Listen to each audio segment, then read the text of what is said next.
Hello everyone. What's up, dear ones? So, very good evening to all of you, whosoever is watching this particular session and listening to me. Well, dear ones, today I'm here for another percentile booster session for you guys, and today I'm going to talk about D and F block elements.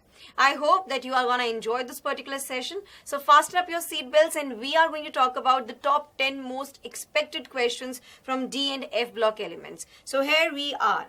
Before I just move ahead, and if you feel that this particular session is really useful for you guys, then please hit the like button, subscribe the channel for further such sessions so that you can be notified on time. Fine. Well, do share this particular session at this moment among your friends and peer groups. Moving ahead, and let me talk about something new for you. Obviously, over here I'm going to talk about the Aakash Byju's JEE app. This particular app, it actually comes with the plenty of unique features. Over here we have actually have a huge databases of what the mock test, previous year papers, fine. We do have animated videos, okay. We do have skull crashers, fine. And over here in this particular app, there will be the personalized guidance for you guys. I mean to say, we are going to talk about your strength and weaknesses so that you can outsmart the competitors. Fine. Well, my dear ones, in this particular app, you might have actually seen, or I'll say you will be actually going to see the live session. Basically, these live sessions are on dual teacher model.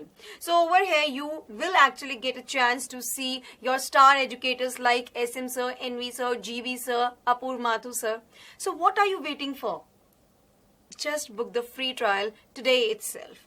So my dear ones, go on with your learning with this particular app and enjoy your learning to ace in JEE Mains examinations. Well, dear ones, this was all about this particular app, which is actually free for 14 days. So remember one thing that you won't regret. Rather, you are going to thank me giving such a important information. So dear ones, with this, now let's begin our session and let's talk about the very first question in front of you. Talking about the first question, and the question says, which of the following does not have abnormal electronic configuration? Abnormal electronic configuration किसकी नहीं है वो आपको बताना है. Is it chromium, is it palladium, is it is platinum, or it is mercury? So just let me know the right answer for the question asked for. Your time starts now, and I just want that the comment box should be bombarded with your correct answers. Well, dear ones, hope you have actually started giving the answers over here. And here I just talk about that which of the following does not have abnormal electronic configuration. It's option number D. Mercury does not have abnormal electronic configuration. Now you might be wondering, straight away ma'am ने कह दिया कि mercury है. इसका reason तो बताओ. Of course I'm going to tell you the reason behind it. Well, मैं अगर आपको बताना चाहूँ regarding first of all the electronic configuration, तो अगर हम क्रोमियम का इलेक्ट्रॉनिक कॉन्फ़िगरेशन देखें, इट्स बेसिकली, एंड चलिए सबसे पहले हम बात कर लेते हैं आउटर मोस्ट इलेक्ट्रॉनिक कॉन्फ़िगरेशन की. ठीक है, outermost shell electronic configuration की अगर हम बात करें, so for chromium we do have its 3d5 and it is 4s1. Clear? If I just talk for palladium, and if you want to check the outermost electronic configuration of palladium, what you are going to see, it's 4d10. For platinum, if I just want to talk about, you are actually going to see it's 4f14 and it's 5d9 and it is 6s1. It's for platinum. What's the atomic number of platinum? It's 78. What's the atomic number of palladium? It's 46. What's the atomic number of chromium? It's basically 24. Talking about now mercury.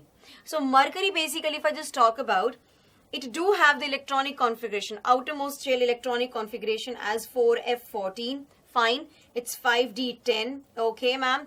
And it's 6s2. So what we are seeing in mercury, that each and every orbital, I mean to say, if I just talk about D and S orbitals, they are fully filled. D and S orbitals, they are fully filled, which basically does not show any exceptional or abnormal electronic configuration. That's why I marked mercury over here. Well, if I just talk about chromium, palladium and platinum, what we over here are seeing, अगर मैं बात करती हूँ chromium की यहाँ पर, so we are actually seeing कि यहाँ पर we do have D subshell half filled. Okay, so it's half filled. We are saying that यहाँ पर जो हमारा D subshell है, it's basically possessing what symmetrical nature. Fine. Moreover, it possesses the large exchange energy. Clear है ये वाली charge, ये वाली बात. तो अब आपको एक बात बता देती हूँ कि एबनॉर्मल या फिर कहीं एक्सेप्शनल इलेक्ट्रॉनिक कॉन्फ़िगरेशन क्यों अराइज होती है. It is because of the extra stability due to the half filled and fully filled electronic configurations. So यहाँ पर half filled and fully filled electronic configurations जो हैं they do have extra stability. क्यों? Because of the two factors. Number one, symmetrical nature, and number two, symmetrical nature कहिए या symmetrical arrangement कहिए. Number two की अगर बात करो, it's the stability due to the exchange energy. तो याद रखिएगा, half filled and fully filled electronic configurations do have large exchange energy and consequently they do have a greater stability. So यहाँ पर if I just talk about in 3D series of transition metal, exceptional exchange energy is basically shown by chromium and also by copper because of their, if I just talk about chromium, it do have half filled D subshell. Similarly, if I just talk about the copper, it is 3d10 4s1 basically, so it have fully filled d orbitals. I just have talked about 3D series. Well, यहाँ पर palladium and platinum का अगर आप देखेंगे, so we are going to have 4d10 and for platinum it's 4f14, 5d9 and 6s1 basically. So yes, they do have what? Exceptional or you can say abnormal electronic configuration. It's just because of the half filled and fully filled subshells. लेकिन mercury की यहाँ पर बात करें तो since यहाँ पर आप देख सकते हैं each and every subshell is fully filled. Each and every subshell is fully filled. So it's actually not showing any of the exception or abnormality in its electronic configuration. Hence we mark option number D as the right answer. I hope you got my particular point. Let's talk about the next question. Here we are and moving ahead. Question यहाँ क्या कह रहा है? Which of the following has the highest magnetic moment? Which of the following do have the highest magnetic moment? So किसके पास सबसे ज़्यादा magnetic moment है? So we'll be talking about each and every step over here. Just comment in the comment box. Let me know the right answer of this particular question. तो अगर मैं बात करती हूँ outer shell electronic configuration की for Fe2 positive, Mn positive, Fe3 positive and Fe positive, and we'll be then calculating out the magnetic moment. Okay, what is magnetic moment? It's the object tendency to align with the magnetic moment. Fine, that's what I want to talk about. So over here, with the magnetic field you can say, okay, what's the magnetic moment? It's basically the object tendency to align with the magnetic field. Okay, so magnetic moment का अगर हम formula यहाँ पर देखें तो it is basically, it's mu, okay, which is equals to under root of n into n plus 2. What is n? It's the number of unpaired electrons. N is what? It is equals to number of unpaired electrons. Number of unpaired electrons. ठीक है, clear है वाली बात. तो अब अगर मैं Fe2 positive की बात करती हूँ, so इसका जो आउटर शेल इलेक्ट्रॉनिक कॉन्फ़िगरेशन है, इट्स एक्चुअली 3d6. 3d6 है.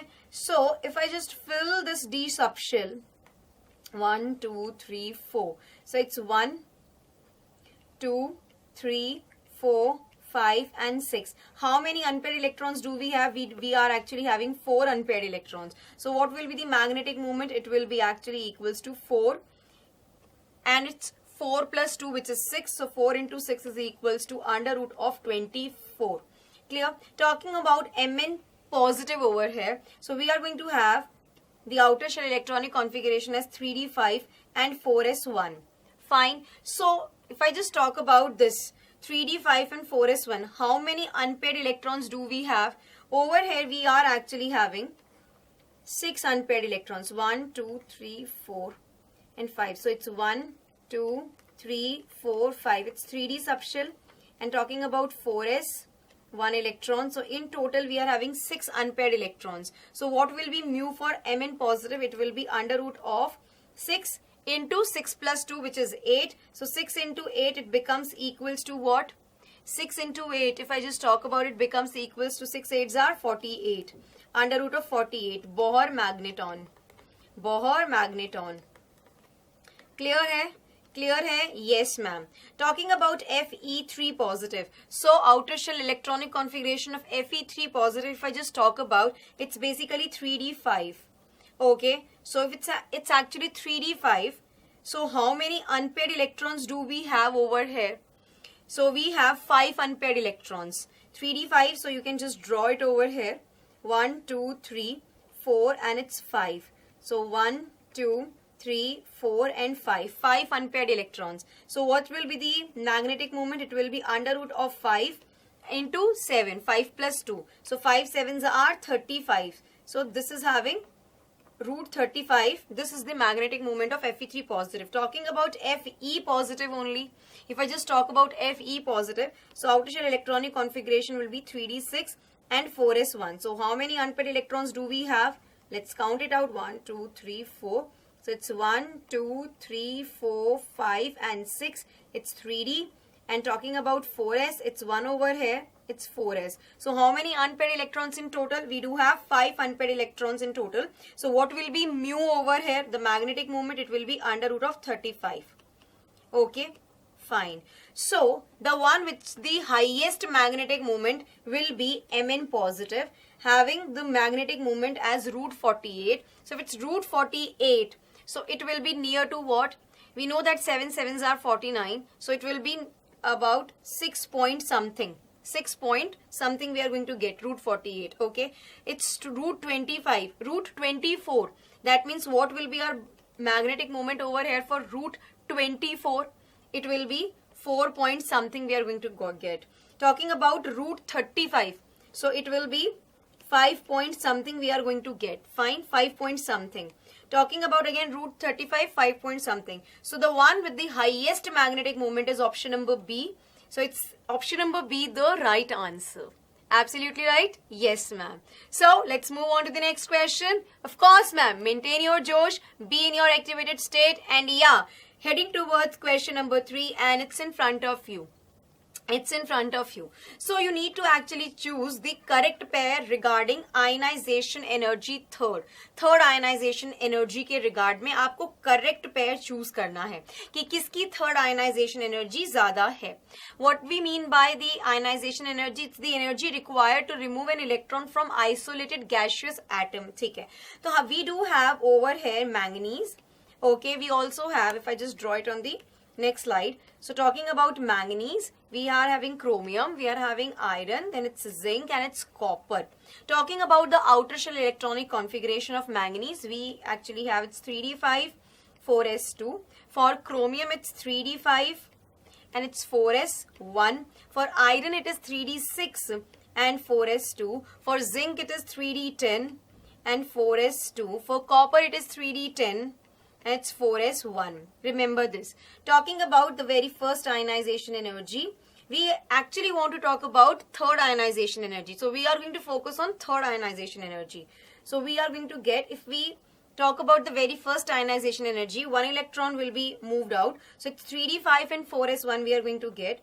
For this, if I just talk about first ionization energy, it's 3d5. For this first ionization energy, it will be 3d6 4s1. Talking about the first ionization energy of zinc, it's 3d10 4s1. And for copper, if I just talk about the ionization energy, it's 3d10 basically. Talking about the second ionization energy, let's talk about the second ionization energy for each and every case over here. For each and every case over here. I believe that you are actually understanding what I want to talk over here. So it will be 3d5. Okay. It is 3d4.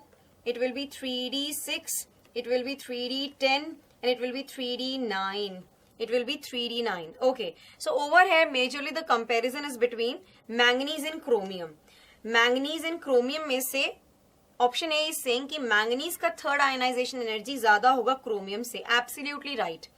अगर मैं third ionization energy की यहाँ पर बात करती हूँ, if I just talk about third ionization energy between manganese and chromium, that means we want to remove an electron from 3d5 subshell and 3d4 subshell. So from where we are going to actually require higher amount of energy in order to make the electron out, we will be actually requiring high amount of energy in this half filled 3d5 subshell basically. It's a stable subshell. Okay, it's basically the stable subshell we are actually getting. It's the stable electronic configuration when we talk about manganese and talking about ionization energy third.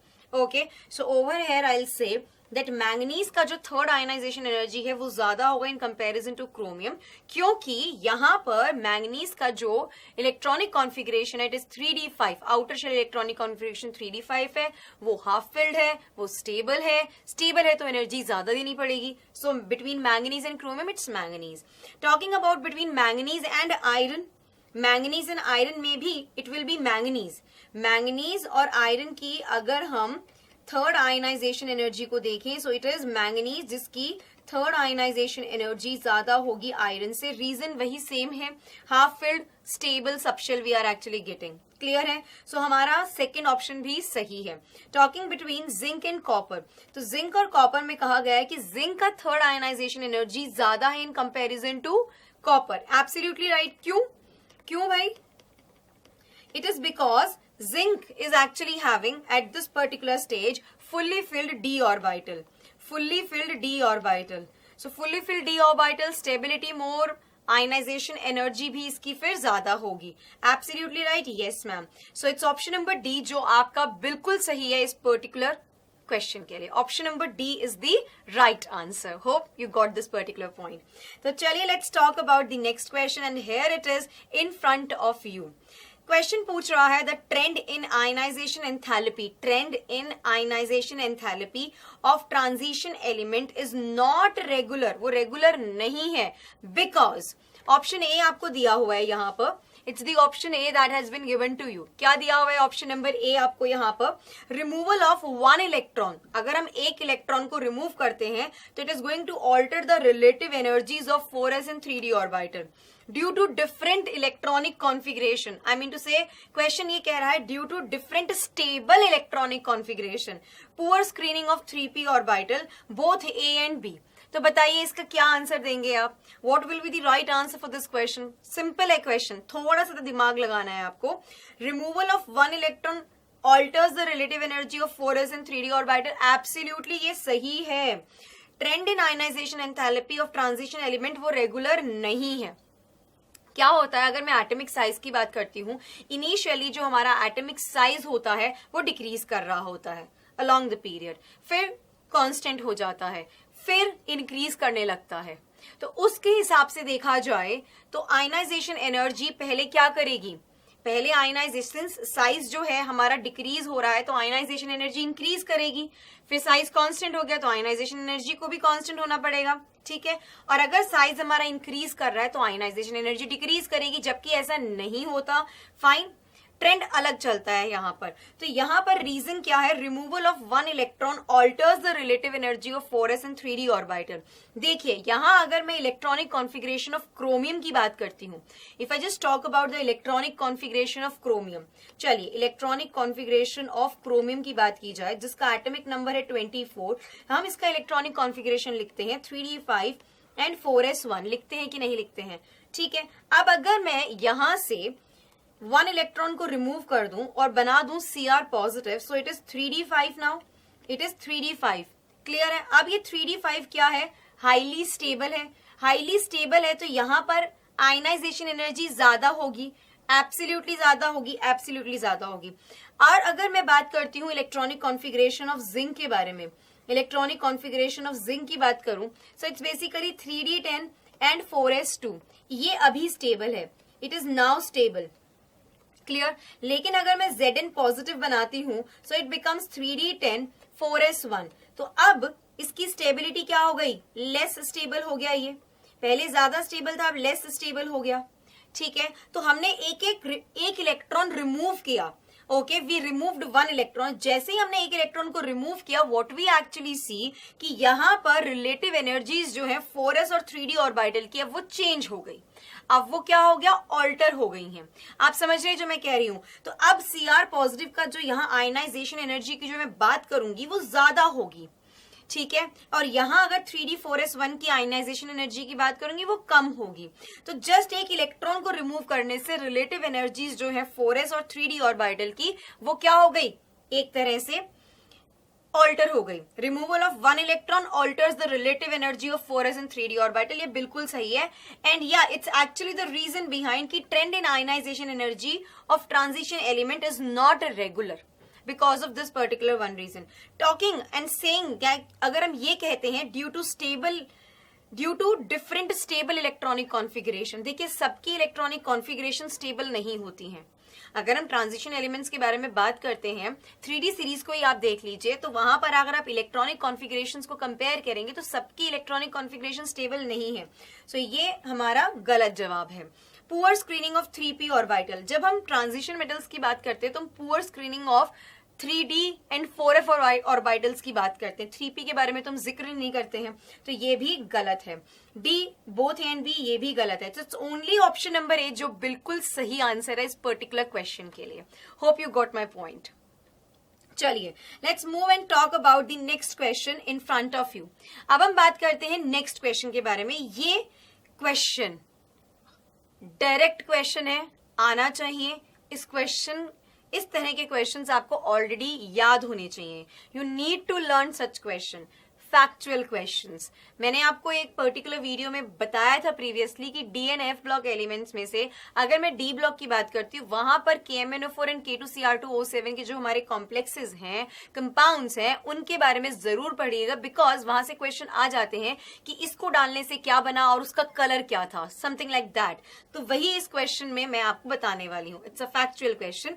तो देखिए, when intimate mixture of potassium dichromate, ठीक है, potassium dichromate means it's K2Cr2O7 and potassium chloride KCl, they are actually heated with concentrated H2SO4.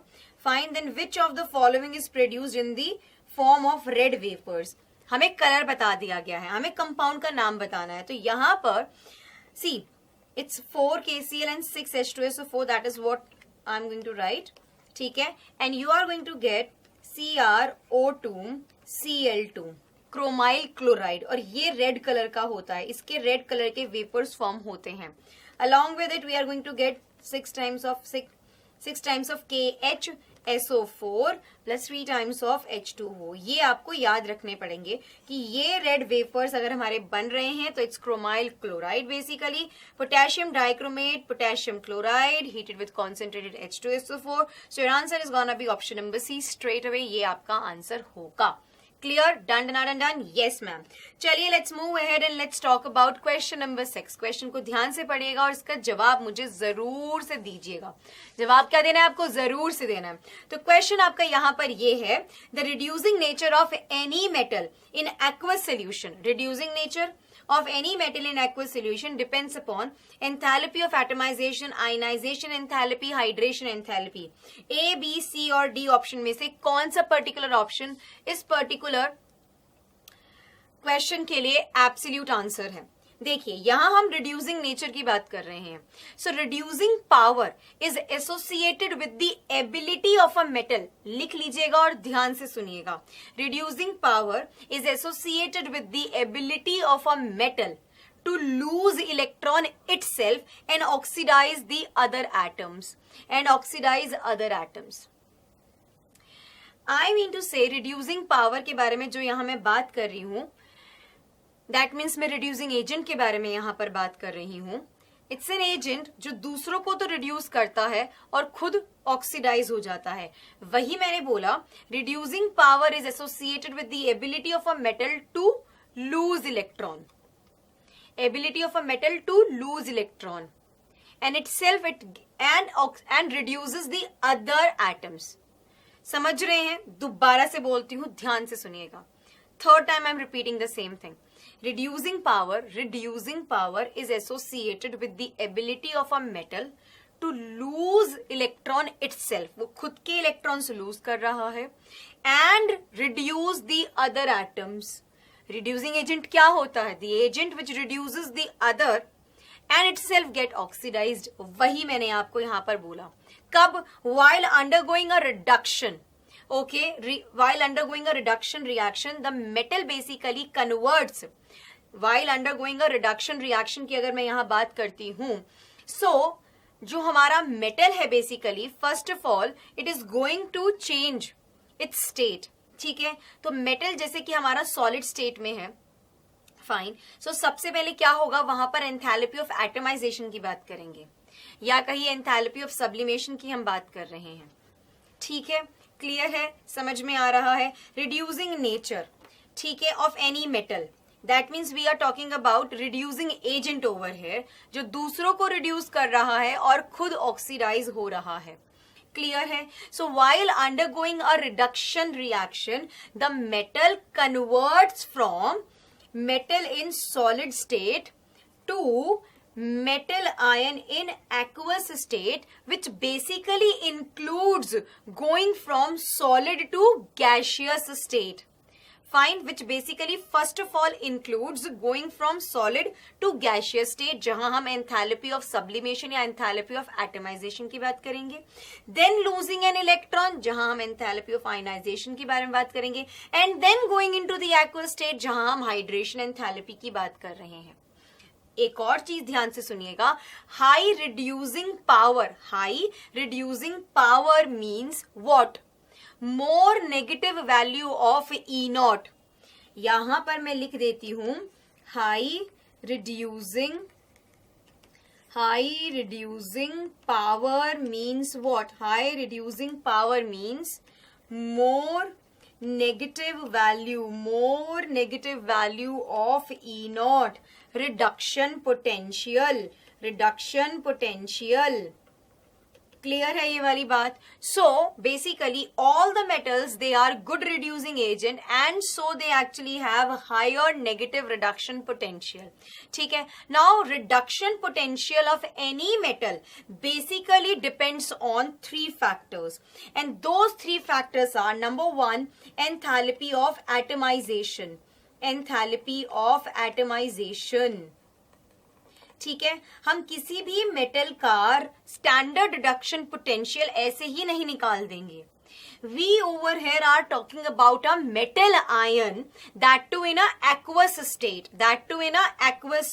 और उसका हम standard reduction potential calculate करते हैं. और अगर वो नेगेटिव आया, if it is actually having more negative value of the reduction potential, that means it is a stronger reducing agent. ठीक है, सो यहां पर ई नॉट वैल्यू रिडक्शन पोटेंशियल की वैल्यू पे डिपेंड कर रहा है. जितनी ज्यादा स्टैंडर्ड रिडक्शन पोटेंशियल की वैल्यू नेगेटिव होगी, उतना ही ज्यादा हमारा एक particular metal highly better reducing agent होगा. क्लियर है. सो सबसे पहले एंथैल्पी ऑफ एटमाइजेशन की यहां बात करते हैं, जहां पर जो हमारा मेटल सॉलिड स्टेट में है, it gets converted into metal in the gaseous state. तो एक तरह से एंथैल्पी ऑफ एटमाइजेशन कह लीजिए या एंथैल्पी ऑफ सब्लिमेशन. ठीक है, सो यहां ध्यान रखिएगा, what we are actually going to talk about, it's the energy. Basically enthalpy of atomization की जो मैं बात कर रही हूँ, it's the energy required to break 1 mole of metal lattice into neutral metal atom. ठीक है, तो हमारा मेटल जो सॉलिड स्टेट में था, it got converted into metal in the gaseous state सबसे पहले. ठीक है, then talking about enthalpy of ionization. तो जो हमारा मेटल अब आइसोलेटेड गैसियस स्टेट में है, so obviously there will be removal of the electron and we are going to get metal ion in the gaseous state. ठीक है, clear है. Ionization enthalpy energy required to remove an electron from isolated gaseous state. Clear, ये वाली बात clear हो गई. तो ये जो दो हमारे रिएक्शंस है, एंथैल्पी ऑफ एटमाइजेशन ये एंडोथर्मिक है, ये एंथैल्पी ऑफ आयनाइजेशन ये भी एंडोथर्मिक है. और थर्ड जो है हमारा एंथैल्पी ऑफ हाइड्रेशन की, जहां मैं बात करने वाली हूं, एंथैल्पी ऑफ हाइड्रेशन के बारे में जो मैं बात करूंगी, यहां पर what we are going to see, यहां देखिए it's Mn positive, okay, and there will be the aqueous medium with us, and hence we are going to get Mn positive in aqueous state, and this is exothermic reaction. ये हमारा एक exothermic reaction है. Clear है यहाँ पर. सो इन तीनों factors को combine करके we are going to get the value of standard reduction potential, E naught value. And if it comes out to be highly negative, obviously that particular metal is a good and a better reducing agent. Clear है ये वाली बात? Yes. तो इन तीनों factors को we need to actually take into account. तभी तो the reducing nature of any metal in aqueous solution depends upon enthalpy of atomization, ionization enthalpy, hydration enthalpy, and ये चीजें मैं आपको समझा चुकी हूं. So it's option number D जिसकी हम बात कर रहे हैं. ऑप्शन नंबर डी हमारा बिल्कुल सही जवाब है. इस क्वेश्चन पे मैं थोड़ी सी चर्चा और करना चाहूंगी और आप लोगों को और अच्छे से बताना चाहूंगी. ध्यान से सुनिएगा, दोबारा से दूसरे वे में सुनिएगा इसको, दूसरे वे में. To check the reducing nature of any metal in aqueous solution. Okay, to check the reducing nature of any metal in aqueous solution, its ability to get oxidized. और get oxidized मतलब lose electron. Okay, is basically considered. Fine. So that is measured by the oxidation potential. लेकिन हम स्टैंडर्डली क्या लेते हैं? Reduction potential लेते हैं. तो ई नॉट वैल्यू रिडक्शन पोटेंशियल का जिसका सबसे ज्यादा नेगेटिव होगा वो सबसे अच्छा रिड्यूसिंग एजेंट होगा. वो दूसरों को रिड्यूस करेगा और खुद ऑक्सीडाइज होगा. That is what I want to talk about. And these are the three factors which basically actually on which we can say कि हमारा रिडक्शन पोटेंशियल या फिर आप ये कह सकते हैं oxidation potential या reducing power, okay, of any metal depends on these particular three factors. Hope that's absolutely making the sense and you have actually got the point जो मैं यहाँ से कहना चाहती थी. So it's option number D, the right answer, A, B and C. Let's move ahead and let's talk about the next question over here. Which of the following is colored due to charge transfer? Charge transfer की वजह से इनमें से कौन सा particular option which has been given to us as MnO4 negative ion, CrO4 2 negative ion, Cu2O and all of these. So इनमें से कौन सा particular हमारा species is colored due to charge transfer? क्या आप बता सकते हैं इसका right answer?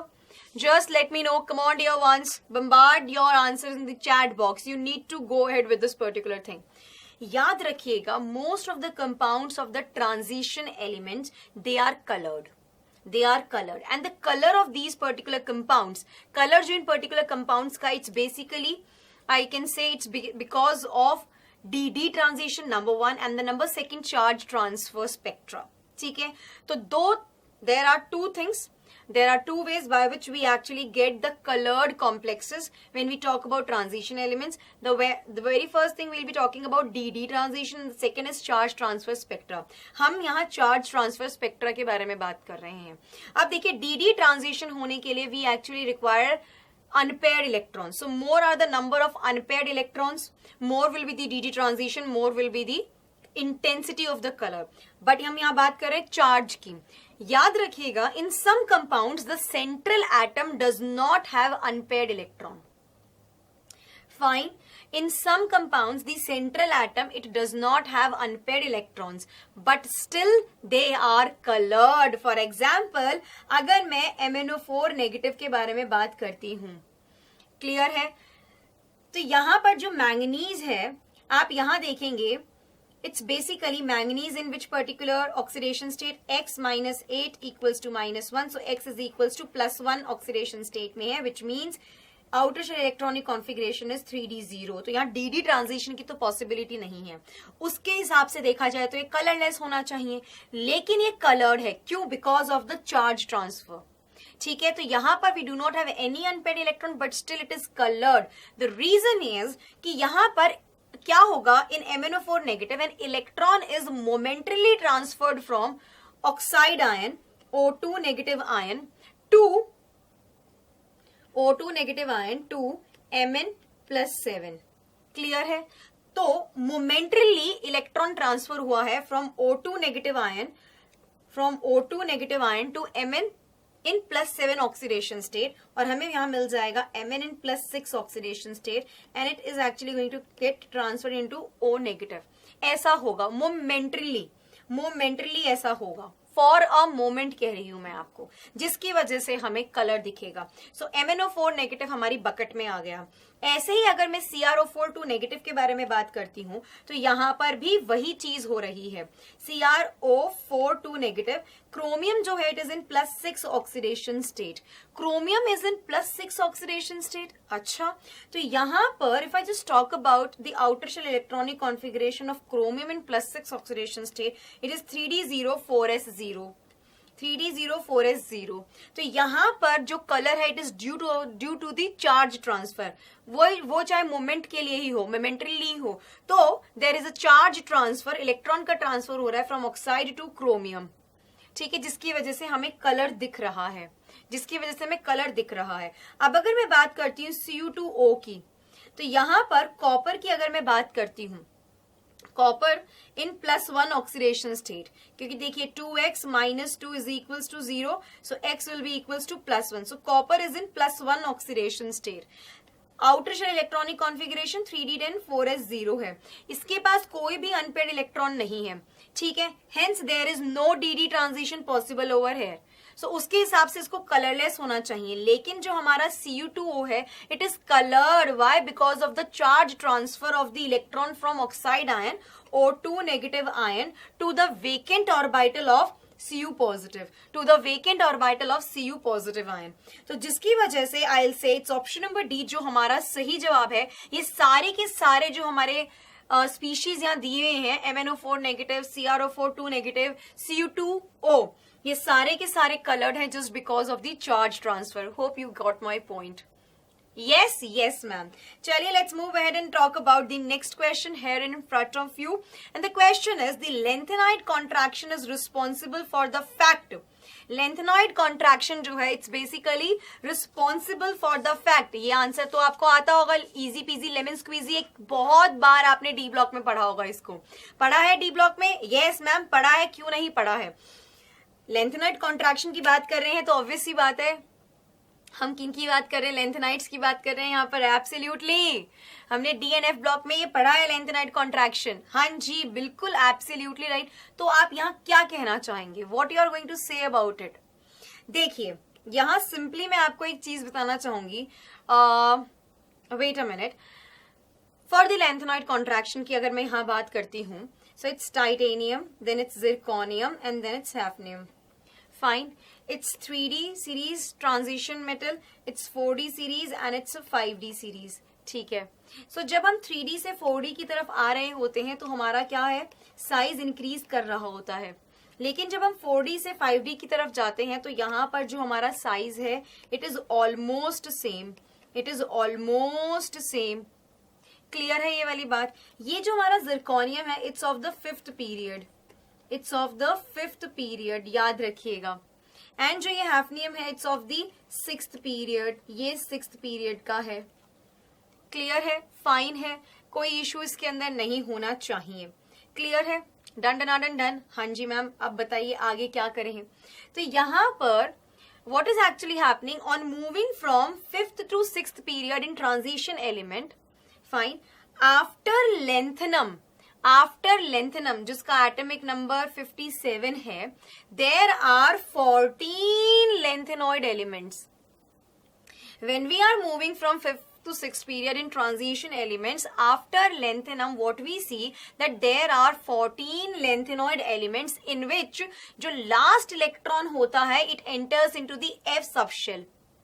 अब F subshell आ गया तो यहाँ हम स्क्रीनिंग की बात करेंगे. Since the screening power of F orbitals, ठीक है, screening power of F electrons is not actually effective, therefore size जो होता है वो decrease कर जाता है. And this decrease in size is known to be as lanthanoid contraction.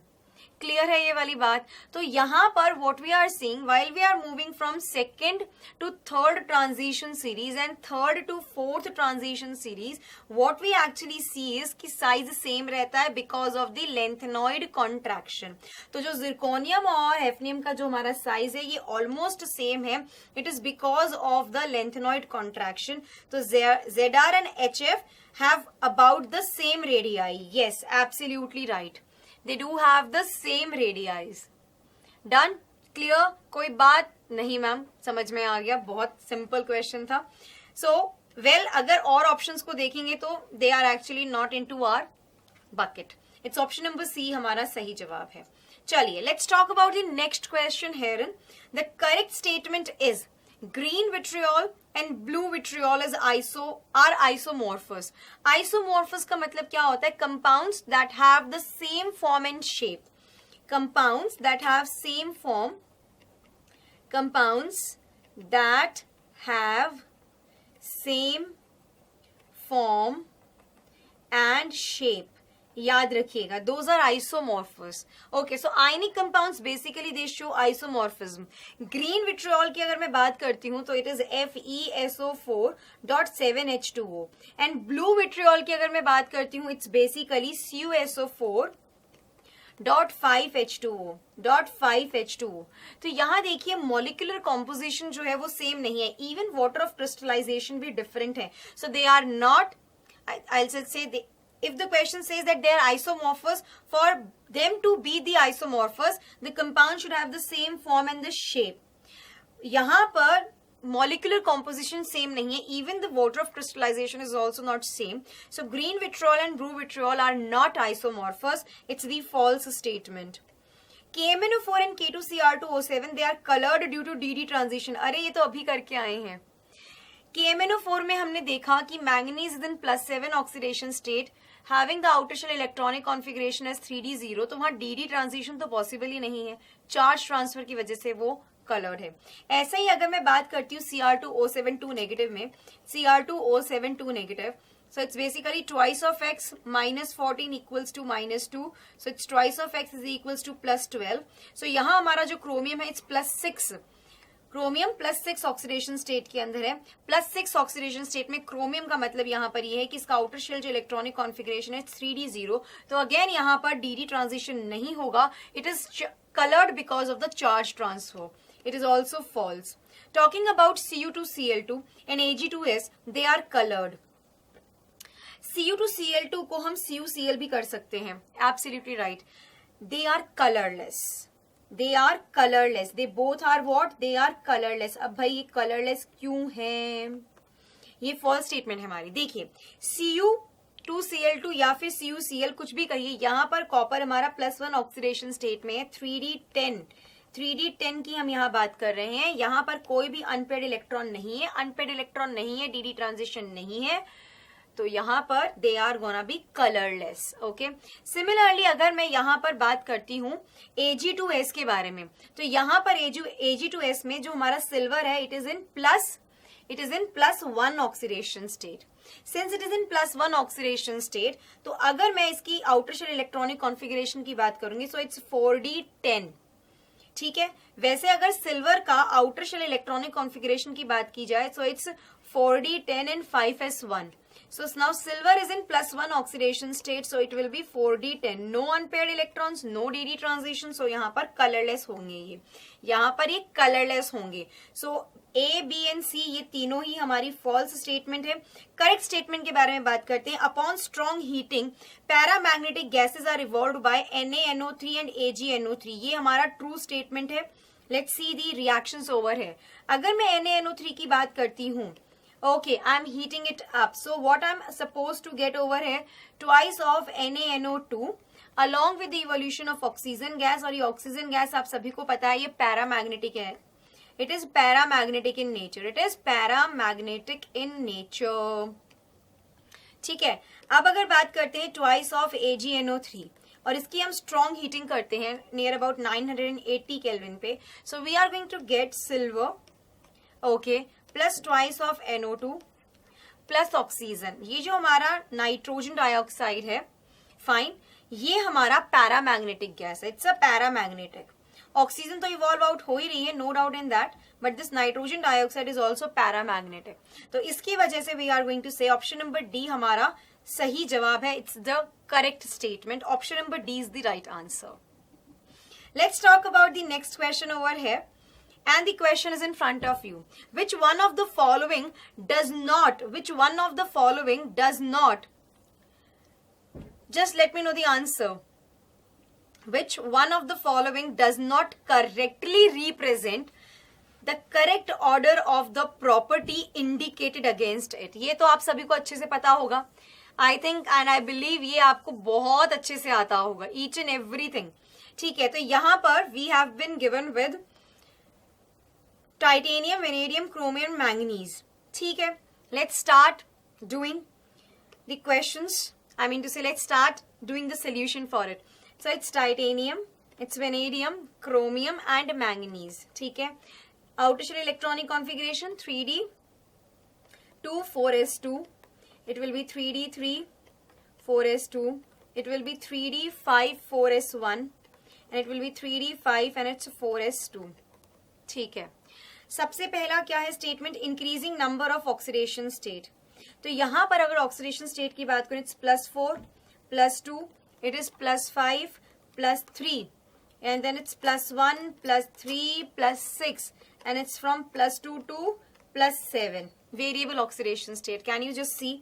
सो यहां पर we can say titanium, vanadium, chromium, manganese, increasing number of oxidation state. Absolutely right, ये बिल्कुल सही बात है, increasing number of oxidation state यहां हो रहा है। ऑप्शन ए जो है it's actually true. Talking about increasing magnetic moment, increasing magnetic moment, अगर मैं Ti3 पॉजिटिव के बारे में बात करूं तो यहां पर outer shell electronic configuration 3d1 हो जाएगा। For V3 positive it's 3d2, for Cr3 positive it will be 3d3, for manganese it will be 3d4। तो मैग्नेटिक मूवमेंट क्या होता है, it is under root of n into n+2 number of unpaired electrons, n is number of unpaired electrons.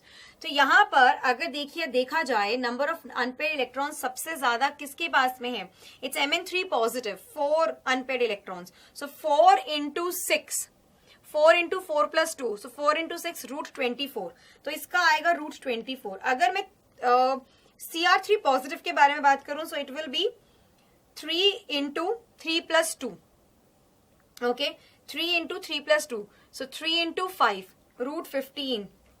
3d2 की बात करूं सो 2 into 4 √8। 1 की बात करूं सो 1 इंटू 1 + 2 √3। तो सबसे ज्यादा मैग्नेटिक मोमेंट यहाँ किसका है, Mn3 पॉजिटिव का, followed by Cr3 positive, then V3 positive and Ti3 positive. So ये भी हमारा ट्रू स्टेटमेंट है। Talking about the increasing melting point, melting point के बारे में बात करना चाहेंगे तो मैं इसको फॉल्स कहूंगी। रीजन क्या है, यहां मैंगनीज का it will B low melting point, manganese का लो मेल्टिंग पॉइंट होगा। देखिए इन 3D सीरीज क्या हो रहा है कि मेल्टिंग पॉइंट जो है it increases as we move from left to right, but manganese जो है वो it actually shows low melting point. Why? Because due to its complex forming nature, due to its complex forming nature. Clear है ये वाली बात? Okay, manganese जो है वो लो मेल्टिंग पॉइंट शो करता है due to its complex forming nature and it is enable to form metallic and covalent bonds. It's enable to form what? Metallic and covalent bonds. This is actually the reason. So ये जो हमारा option C है, it's not correctly matched, तो ये सही है।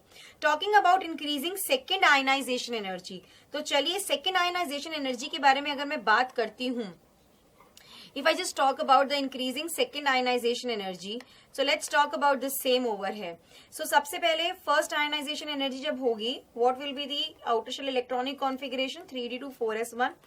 यहाँ देखिए इसका first ionization energy 3d3 4s1, यहाँ पर इट्स फर्स्ट आयनाइजेशन एनर्जी क्या है होगी, तो we are going to get 3d5। यहाँ पर भी फर्स्ट आयनाइजेशन एनर्जी जब होगी we are going to get 3d5 and 4s1। हमें सेकेंड आयनाइजेशन एनर्जी के बारे में अब हमें बात करनी है। तो सेकेंड आयनाइजेशन एनर्जी के बारे में अगर मैं बात करूंगी तो मुझे लगता है कि मैं जब तक लिख रही हूँ आप लोगों ने सही जवाब तो दे दिया होगा। सेकेंड आयनाइजेशन एनर्जी क्रोमियम की सबसे ज्यादा होगी। क्यों? क्योंकि यहां पर देखिए 3d5 half filled 3d subshell सबसे ज्यादा स्टेबल है, तो इसकी ionization energy, second ionization energy जो क्रोमियम की है वो सबसे ज्यादा होगी in comparison to manganese also. So it will be chromium then followed by manganese, उसके बाद वेनेडियम एंड देन उसके बाद titanium and the rest you know. सिर्फ हमें यही चीज बतानी थी, नहीं तो बहुत सारे बच्चे कंफ्यूज हो जाते। सिंपली एक रीजन है, क्रोमियम का मैंगनीज से क्यों होगा सेकेंड आयनाइजेशन एनर्जी, क्योंकि आफ्टर फर्स्ट आयनाइजेशन एनर्जी जो इलेक्ट्रॉनिक कॉन्फ़िगरेशन हमें क्रोमियम का मिला है इट इज 3d5 और जो मैंगनीज का हमें मिला है वो 3d5 4s1 है। जिसके हिसाब से देखा जाए तो हाफ फिल्ड सबशेल ज्यादा स्टेबल होती हैं क्लियर? तो उस हिसाब से क्रोमियम का जो हमारा आयनाइजेशन एनर्जी है वो ज्यादा होगी in comparison to manganese, followed by vanadium and titanium. तो yes, this is actually the right thing. It's actually true. हमें बताना था नॉट ट्रू, नॉट करेक्ट. वो ऑप्शन नंबर सी हमारा बिल्कुल सही आंसर है. So dear ones, this was all from my side regarding d and f block elements. Hope you have actually enjoyed this session. So dear ones, I believe that you have learnt a lot from this particular session. Well, I rest my case here and all the best for you. Obviously, for your coming JEE examinations, work hard and practice the questions a lot. Bye-bye and take care.